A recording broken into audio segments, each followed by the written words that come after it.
able to make the difference in these conditions, and that's exactly what Toprak Razgatlioglu is trying to do here, hassling and harrying Jonathan Rea into the braking zones.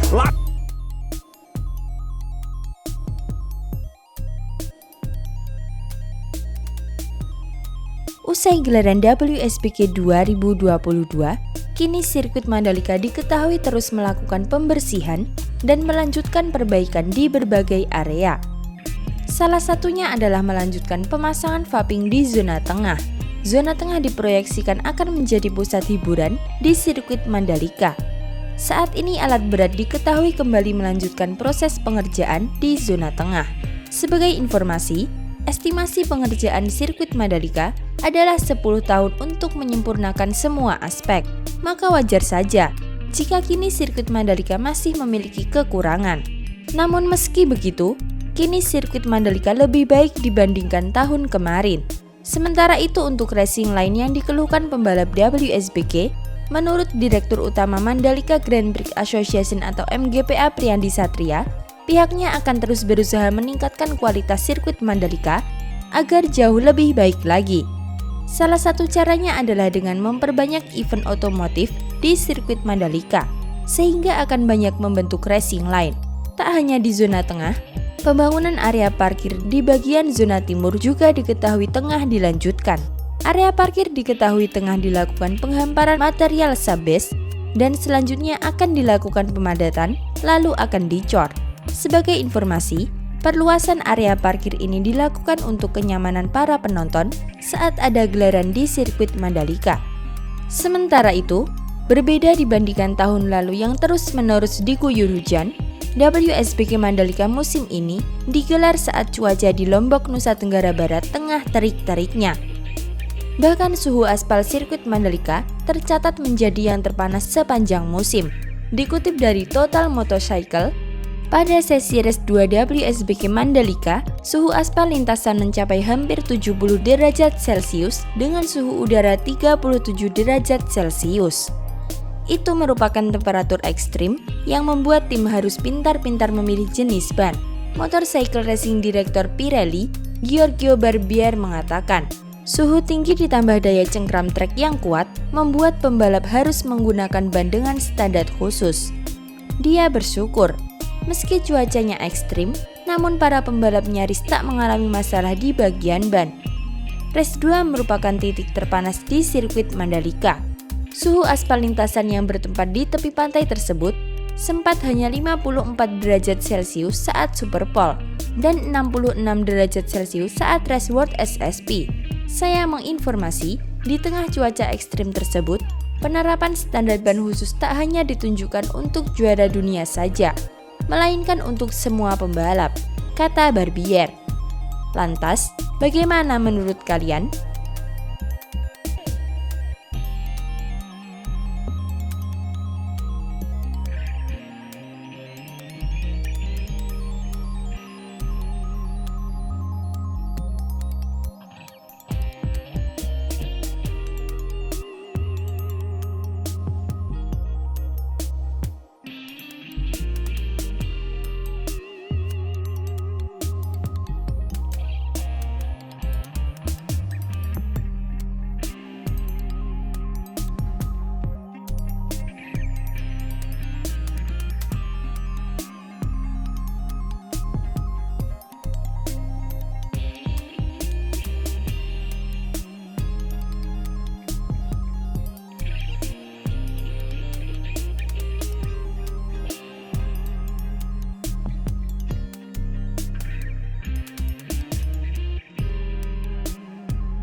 sirkuit Mandalika terus mematangkan persiapan jelang WSBK yang hanya tinggal menghitung hari. Persiapan trek, logistik, hingga fasilitas penunjang terus dilakukan oleh ITDC dan MGPA selaku promotor sirkuit Mandalika. Dengan mepetnya waktu, pekerjaan di sirkuit Mandalika hanya menyisakan penataan tampilan dan pembersihan lintasan saja. Salah satu penataan tampilan yang tak kalah penting untuk dilakukan sebelum gelaran WSBK adalah pengecatan lintasan sirkuit Mandalika yang meliputi track lane, garis curb, serta track limit. Lantas sampai di mana ya progres pengecatan lintasan sirkuit Mandalika hingga saat ini? Kali ini diketahui garis curb sirkuit Mandalika telah rampung dicat.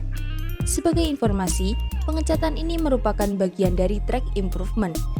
Sebelum dicat ulang, beberapa garis curb sirkuit Mandalika diubah menjadi curb Misano yang memiliki ukuran berbeda dari curb standar. Salah satu garis curb yang diubah ke model Misano adalah curb yang berada di tikungan 5 menuju tikungan ke-6. Usai dirubah ke model Misano dan dibersihkan, garis curb dicat oleh ahli road grip asal Inggris. Pengecatan ini pun diketahui gercep dilakukan, sehingga tidak memakan waktu yang lama. Selain garis curb, track limit juga diketahui akan segera dicat. Pengecatan track limit ini perlu dilakukan karena terdapat bekas ban para pembalap yang terlihat sangat mengganggu. Selain itu, pekerjaan di sirkuit Mandalika meliputi pemangkasan rumput hingga pembersihan trek area. Perlu diketahui, pembersihan trek diketahui menggunakan cairan khusus atau deterjen untuk mengepel aspal lapisan terakhir sirkuit Mandalika dan juga dengan teknik khusus sesuai standar internasional. Pembersihan dengan teknik ini terbukti sangat cepat. Dalam waktu yang singkat, permukaan aspal yang sebelumnya berwarna coklat langsung berubah warna menjadi hitam pekat dan nampak mewah. Selain persiapan di area lintasan sirkuit, ITDC diketahui juga terus melengkapi fasilitas di sirkuit Mandalika. Salah satu fasilitas yang sangat penting adalah area parkir. Saat ini kami tengah merampungkan penyediaan fasilitas parkir kawasan berikut jalan penghubung dari Roundabout Sunggung menuju area parkir selatan di kawasan The Mandalika, ujar General Manager The Mandalika Bram Subiandoro.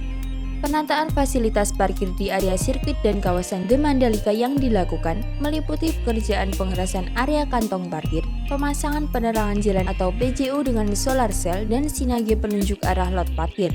Tidak hanya itu, guna memastikan penyelenggaraan event berjalan lancar, baik di sisi crowd control dan manajemen lalu lintas, ITDC dan MGPA telah melakukan koordinasi dan kerjasama dengan Polda NTB serta Dinas Perhubungan Provinsi NTB. Tentunya semua berharap gelaran WSBK Mandalika November mendatang dapat berjalan lancar dan berbeda dari tahun lalu. Lantas bagaimana menurut kalian dengan perkembangan sirkuit Mandalika hingga saat ini? Komen di bawah ya.